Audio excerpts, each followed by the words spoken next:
छत्रपती शिवाजी महाराज हे नाव जरी कानी पडलं की आपण मराठी माणसांना एक वेगळंच स्फुरण चढतं. हिंदवी स्वराज्य स्थापन करणाऱ्या या महान राजाचं कर्तृत्व खऱ्या अर्थानं शब्दातीत आहे. मावळ्यांना एकत्र करून तयार केलेलं सैन्य, गनिमी कावा, युद्ध जिंकण्यासाठी केलेल्या वेगळ्या क्लुप्त्या, या सर्व शिकतच आपण लहानाचे मोठे झालो आहोत. शाहिस्तेखानाची बोटं छाटली, आग्र्याहून पेटाऱ्यातून सुटका करून घेतली, वयाच्या 16व्या वर्षी तोरणा किल्ला जिंकला, प्रतापगडाच्या पायथ्याशी अफजल खानाचा वध केला. या सर्व गोष्टी प्रत्येक व्यक्तीला प्रेरणा देणाऱ्याच ठरल्या आणि अशक्य वाटणाऱ्या गोष्टींना सुद्धा शक्य करता येऊ शकतात याच विश्वास देणाऱ्या होत्या.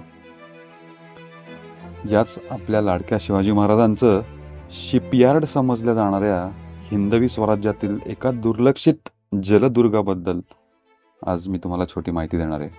आणि हाच जलदुर्ग बघायला मी माझ्या 4 मित्रांसोबत माझ्या सुझुकी व्ही-स्टॉर्म वरून निघालो.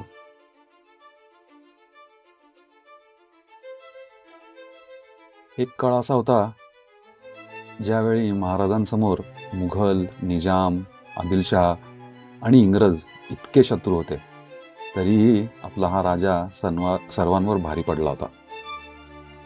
जिथे युद्ध जिंकता येत नसेल तिथे तह करायचा, किंवा एखाद्या गडावर जाण्यासाठी मार्ग नसेल तर नवीन मार्ग तयार करायचा आणि जनतेच्या हितालाच कायम प्राधान्य द्यायचं आणि राज्य चालवायचं, या विचारसरणीचा हा एकमेव राजा होता. पद्मदुर्ग हे याच श्रेणीतील एक उदाहरण आहे. कदाचित या किल्ल्याबद्दल काही जणांना माहिती नसेल, पण 4ही बाजूनं पाण्यात असलेला हा किल्ला भारतात एकमेव आहे. पद्मदुर्ग जवळ असलेल्या जंजिरा किल्ल्यामुळे सिद्धी अतिशय प्रबळ झाला होता. सिद्धीच्या आरमारीच्या सामर्थ्यानं त्यांनी किनारपट्टीवर दरारा निर्माण केला होता.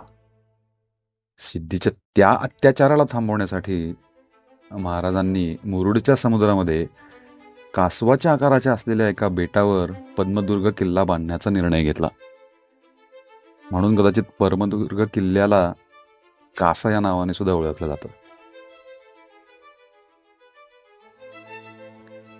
पद्मदुर्ग पासून जवळच असलेल्या सिद्धीच्या जंजिरा किल्ल्यावर नजर ठेवता येईल आणि योग्य वेळी त्यावर चढाई करता येईल यासाठी महाराजांनी 1676 मध्ये पद्मदुर्ग बांधला होता.